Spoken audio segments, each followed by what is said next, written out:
ప్రతిదాని మీద భయం భయం భయం భయం భయం భయం. అసలు భయపడవలసి వస్తే దేనికి భయపడాలి?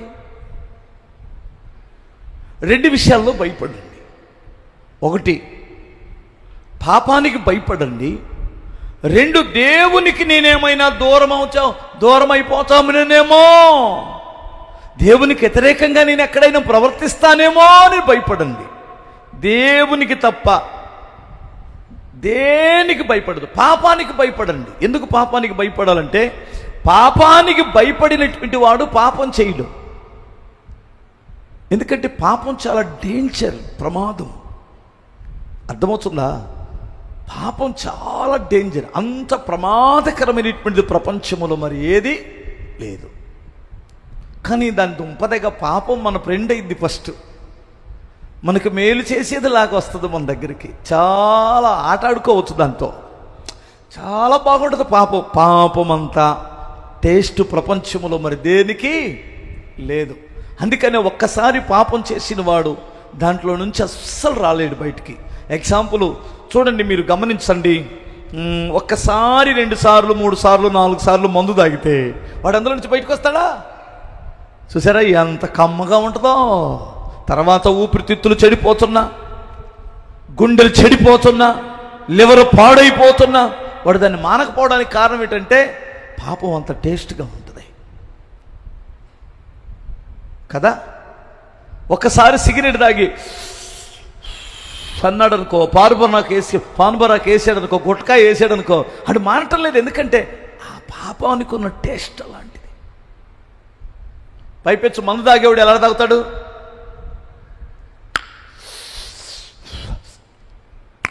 అంత తాగుతాడా? జ్యూస్ తాగినట్టు తాగుతాడా? ఎలా తాగుతాడు? వాడు తాగేటప్పుడు చూడండి, ఒకడైతే ఇలా ముక్కు మోసుకొని తాగుతాడమ్మా. అంతలా బాధేందమ్మా నీకు? ఎవడు తాగమన్నాడు? ఇప్పుడు సహజంగా మనం కూల్ డ్రింక్ తాగేటప్పుడు ఆస్వాదిస్తూ తాగుతాం.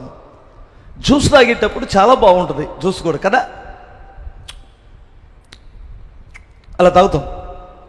మరి ఇది ఎందుకమ్మా అంత భారంతో?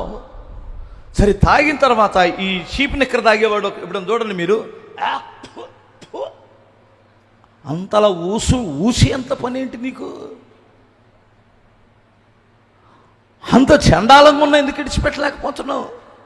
ఒకసారి ఆలోచించండి. ఒక్కసారి పేకాట అబ్బితే, ఒకసారి పాపములో ప్రవేశిస్తే, ఒకసారి ఒక స్త్రీతో ఒక పురుషునితో సంబంధం ఏర్పడితే అందులో నుంచి బయటికి రావడం అంత తేలికైన పని కాదు. ఎందుకంటే పాపము నిన్ను పట్టుకుంటుంది, చాలా డేంజర్ అది. ఒక అమ్మాయి అంట, మనం అందరం కుక్కలు పిల్లులు దాక్కుంటాం కదా, ఓ పిల్ల పాముని దాక్కుందంట. పాముని నేను అందులో చెబుతుంటున్నా, కొండ సిలువను సాక్కుందండి. కొండ సిలువను సాక్కుంటే అదంతా ఇంత పెద్దదైపోయింది. మొన్న ఈ మధ్య మేము ఒక ఊరు వెళ్తుంటే పెద్ద కొండ సిలువ, దాని సైజు ఈ సైజు ఉంది. ఈ సైజు ఉందంటే దాని అర్థం ఏంటనుకున్నారు? ఇంతలో మేకనైనా మింగేసిద్ది, అది మనిషిని మింగేసిద్ది. ఎందుకంటే దాన్ని పొట్టకున్న ఇదేమిటంటే అది రబ్బర్ ట్యూబ్ లాగా సాగిపోయింది అనమాట, ఎంత మింగిన. అలా మా కారుకు అడ్డం వెళ్తుంటే మమ్మల్ని ఏం చేయదు, కానీ మేము కారులో ఉన్నాం. కారులో ఉన్న వాళ్ళు మాత్రం నోరు తెరిచి కప్ప తెరిచినట్టు అంటున్నారు. ఒరే మనం కారులో ఉన్నాంరా, అదేమో రోడ్డు మీద వెళ్తుంది, అంత భయపడమాకరా అంటే, ఓ మర్చిపోయా కారులో ఉన్నాం కదూ, స్తోత్రం చెప్పాలి. ఒకడికి చచ్చే భయం. కారులో ఉన్నవాడు భయపడాల్సిన అవసరం లేదు. కారులో ఉన్నట్టు మీరు క్రీస్తులో ఉంటే భయపడాల్సిన అవసరం లేదు. మిమ్మల్ని మింగలేదు. మీకు అర్థమవుతుందా? కారులో ఉన్న వాళ్ళకి మాకు భయం లేదు, ఎందుకంటే కారుని మింగలేదు కదా. దాని బాబు దిగొచ్చిన కారుని ఏం చేయలేదు. నువ్వు క్రీస్తులో ఉన్నావు. ఆ అమ్మాయి కొండ సిలువను సాక్కొని ఎప్పుడు పక్కలో పడుకోబెట్టుకుంటుందట. అది కూడా అలా ఆ అమ్మాయి మీద ఇలా పాకుతూ హ్యాపీగా పడుకుంటే చిన్నప్పటి నుంచి పెద్దది అయిపోయింది, ఇంతలావన అయిపోయింది. అది 4 రోజుల నుంచి భోజనం మానేసిందంట, ఆహారం తినడం మానేసింది. పాపం దాని మీద ప్రేమ కదా, ఆ అమ్మాయికి సోక్కున్న పిల్ల కదా, ప్రేమ ఎక్కువైపోయి డాక్టర్ గారి దగ్గరికి వెళ్ళింది సలహా తీసుకోవడానికి. ఏంటో తింటలేదండి ఇదని. ఆ డాక్టర్ గారు అడిగాడు, అమ్మా 4 రోజుల నుండి దాని ప్రవర్తన ఎలా ఉందో ఒకసారి చెప్పు అన్నాడు. ఏం లేదండి, పాపం ఏమీ తినటం లేదు, పాలు తాగట్లేదు, ఆహారం పెడితే తినటం లేదు, నా వైపు మాత్రం అలా చూస్తూ అలా అంటుందండి అనిందట. 4 రోజుల నుంచి ఏం తింటలేదు. ఇప్పుడు దాన్ని ఏం చేద్దాం అనుకున్నావు? అదేనండి, ఏదైనా ట్యాబ్లెట్లో మందులో ఇస్తే దానికి ఆహారం పెడతాననిదట. నువ్వేం అంత ప్రయాసపడిన అవసరం లేదు, 4 రోజుల నుంచి అన్నం తినట్లేదంటే నిన్ను తినడానికి ప్లాన్ చేస్తుంది అది. ఎందుకంటే 4 రోజుల నుంచి కడుపు ఖాళీ అయితే కానీ నువ్వు పట్టవనే సంగతి దానికి తెలుసు. అర్థమవుతుందా? అస్సలు నీ సైజ్ ఎంత, నిన్ను ఎలా మింగాలి, ఎలా కడుపులోకి పెట్టుకోవాలని నీ వైపు అలా చూస్తూ నాలుకలు జవురుతుంది. మంచి కోడిని ఏంచి, దాని పేరు ఏమంటారా? కోడిని ఏంచే దాన్ని ఏమంటారు? తందూరియా. కోడి వేస్తారు, తందూరి చికెనా? అదేనా? తెలుసా? కరెక్ట్గా తెలుసా? నాకు తెలియదులే, నిజంగానే తెలియదురా. కోడిని ఎలా ఏంచుతూ ఉంటారు చూశారు? తందూరియనా? ఖచ్చితంగా కన్ఫామ్ కదా, లైవ్ వెళ్తుంది. స్తోత్రం చెప్పాలి ఒకసారి. హల్లెలూయా. తందూరి చికెను చూస్తే మనకు నోరు ఎలా ఉంటుంది? అదే నమ్మ కోడి ఎలా తిరుగుతూ ఉంటుంది, మసాలా పెట్టి బాగా అలా తిరుగుతుంటే రోడ్డుని వెళ్ళేటప్పుడు కనిపిస్తే మనకి అమ్మ ఉంటుంది. ఒక్కసారి కూడా నేను కోడిని ఎప్పుడు కొనుక్కోలేదురా. నువ్వు కొనుక్కున్నావా? అబద్ధం ఆడుతుంది, మీరు ఎలా తెలుసురా? హల్లెలూయా. స్తోత్రం చెప్పగలరా? మీకు నోరు ఊరుతుందా? మరి ఏం చేయాలి సార్ అనిందట. వెంటనే తీసుకెళ్ళి దాన్ని అడవిలో విడిచిపెట్టి, లేదంటే నేను మింగేసింది అన్నాడట. మీకు అర్థమవుతుంది కదా?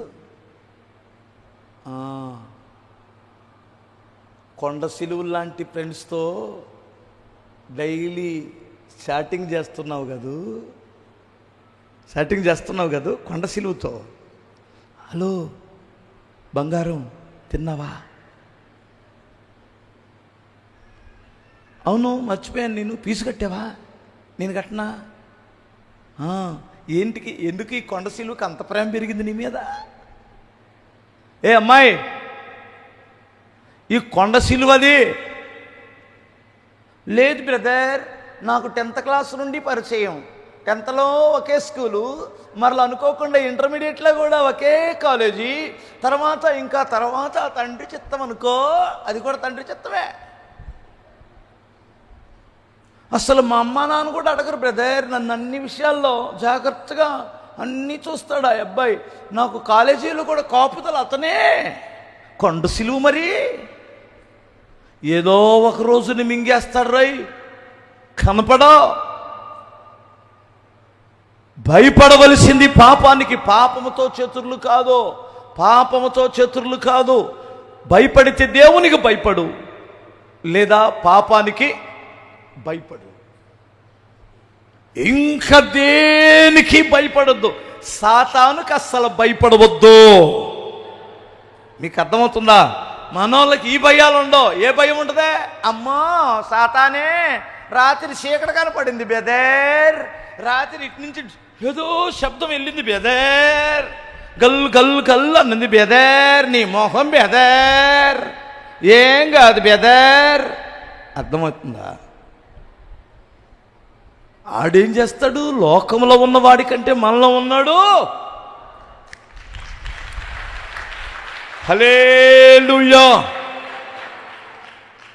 నీ నోటి నుంచి వస్తున్న యేసు నామ స్మరణ అది దుర్గములను పడద్రోసేటువంటిది. సాతాను యొక్క దుర్గములను నీకేం పెద్ద పెద్ద ప్రార్థనలు కాదు, నాకు పెద్ద ప్రార్థన రాదు బెదర్. ఏ ప్రార్థన రాకపోయినా యేసు రక్తమే జయం, స్తోత్రం స్తోత్రం స్తోత్రం, యేసు రక్తమే జయం అంటే అక్కడ నాకు తెలిసి 100 కిలోమీటర్ల అవతలకి వెళ్ళిపోయింది దయ్యంగాడు. మీరు నమ్మండి, స్తోత్రం చెప్పాలి. మీరు నిజంగా నమ్ముతున్నారా? నమ్మితే చేతులు ఎత్తండి. అస్సలు దుష్టుడికి భయపడవలసిన అవసరమే లేదు.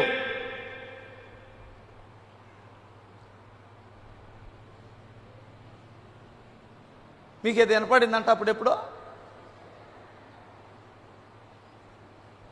స్తోత్రం చెప్పగలరా?